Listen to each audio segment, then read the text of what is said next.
नमस्कार मित्रों, हमारे पुरानी पीढ़ी के लोग अपने जीवन में 100 दीपावली देख पाते थे, अर्थात 100 साल तक जी लेते थे।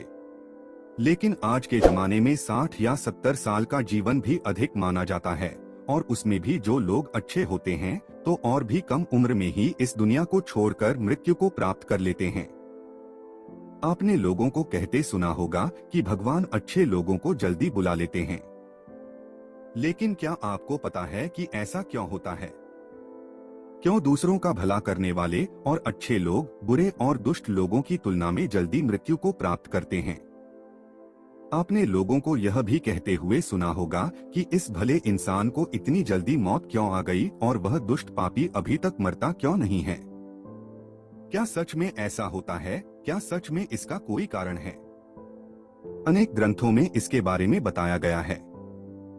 आज की इसमें हम इन्हीं आधारों के माध्यम से इस प्रश्न का उत्तर ढूंढने की कोशिश करेंगे। उससे पहले आप इस वीडियो को अपने दोस्तों को जरूर शेयर करें, क्योंकि ज्ञान और खुशियां बांटने से ही बढ़ती हैं। तो चलिए वीडियो शुरू करते हैं। जातस्य ही ध्रुवो मृत्युः, गीता में भगवान कहते हैं कि जिस व्यक्ति ने जन्म लिया है उसका मृत्यु अवश्य ही होगा। और हमारे सनातन धर्म में माना जाता है कि किसी व्यक्ति के जन्म से पहले ही यह तय हो जाता है कि उसका जन्म कहाँ होगा, उसके माता पिता कौन होंगे, उसका विवाह किसके साथ होगा। यहाँ तक कि ये भी तय होता है कि उसकी मृत्यु कहाँ और कब होगी। सभी धर्मों में मृत्यु को एक अटल सत्य माना गया है, और जिसने जन्म लिया है उसे एक ना एक दिन मरना ही पड़ता है। किसी का जीवन या मृत्यु भगवान के हाथों में होता है। आपने सुना होगा कि जितनी चाबी भरी राम ने उतना चले खिलौना। हम वो खिलौना हैं जिसकी चाबी भगवान के हाथों में होती है, और सभी चीज उनकी इच्छा से ही होती है। हिंदू धर्म में मान्यता है कि भगवान हर अच्छे मनुष्य को किसी न किसी उद्देश्य के साथ ही इस मृत्युलोक में भेजते हैं। जब वो उद्देश्य जल्दी पूरे हो जाते हैं तब भगवान उन्हें वापस बुला लेते हैं। अर्थात अच्छे लोगों की मृत्यु भी उनके अच्छे कर्मों पर ही निर्भर करती है। कलयुग के लक्षण में भी बताया गया है कि इस युग में पापी अधिक वर्ष तक जिएंगे और पुण्यात्मा जल्दी इस लोक को त्याग कर देंगे।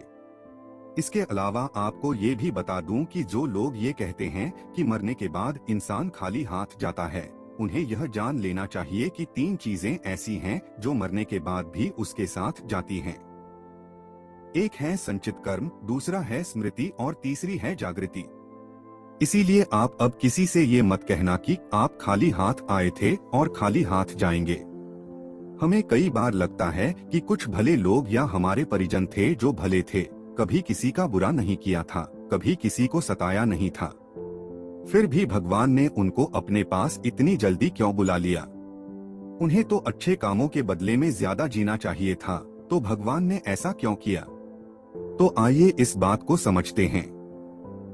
आपने कई प्राचीन कथाओं में सुना होगा कि जब कोई ऋषि मुनि या भगवान किसी अप्सरा या देवता पर क्रोधित होते थे तो उसे सजा के तौर पर पृथ्वीलोक यानी मृत्यु लोक में जन्म लेने का श्राप देते थे। ये मृत्यु लोक दूसरे लोगों की तुलना में ऐसी भयानक और दुखदायक जगह है जहाँ सजा के तौर पर देवताओं और अप्सराओं को भेजा जाता था, और सजा मिलने पर वो देवता और अप्सरा गिड़गिड़ाते थे कि हे प्रभु, हमसे गलती हो गई, हमें माफ करें और हमारी सजा कम करें। यह मृत्यु लोक समस्त ब्रह्मांड में ना तो अच्छी जगह है और ना ही बुरी जगह है। आप इसे कर्मभूमि भी कह सकते हैं, और कर्मों के हिसाब से ही आपकी आगे की यात्रा तय होती है। जब हम जन्म लेकर यहाँ आते हैं तो हमें इस मृत्युलोक की माया जाल और मोह माया घेर लेती है, और हमें यह मृत्युलोक अच्छा लगने लगता है।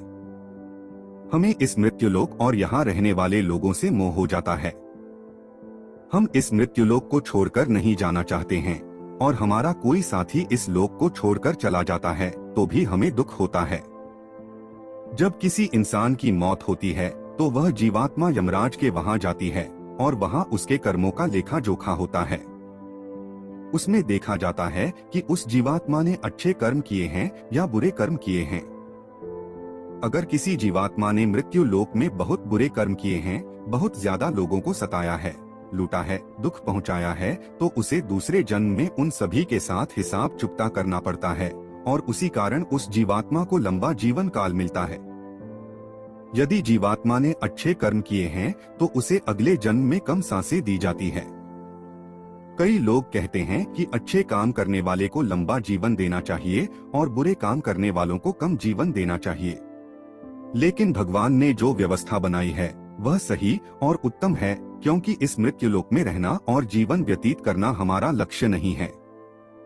हम जीवात्माओं का अंतिम लक्ष्य तो परम पवित्र बनकर मोक्ष प्राप्त करना है और परमेश्वर का सानिध्य प्राप्त करना है। हर एक जन्म के साथ हमें अवसर मिलता है कि हम अपनी चेतना के स्तर को अच्छे काम करके ऊपर उठाएं, क्योंकि हम बुरे काम करते हैं तो हमारी चेतना का स्तर नीचे जाता है और हमें हजारों और कई बार तो करोड़ों सालों तक इस मृत्युलोक में दुखों को झेलना पड़ता है।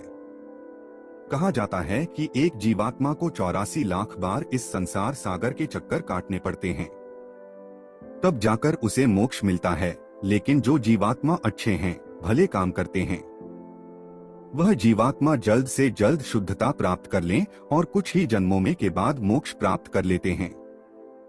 इसीलिए परमात्मा उनका जीवन काल कम रखता है, ताकि वह जीवात्मा इस मृत्युलोक के कष्टों को कम सहन करें और परमधाम में जाकर परम शांति और परम आनंद को प्राप्त करें।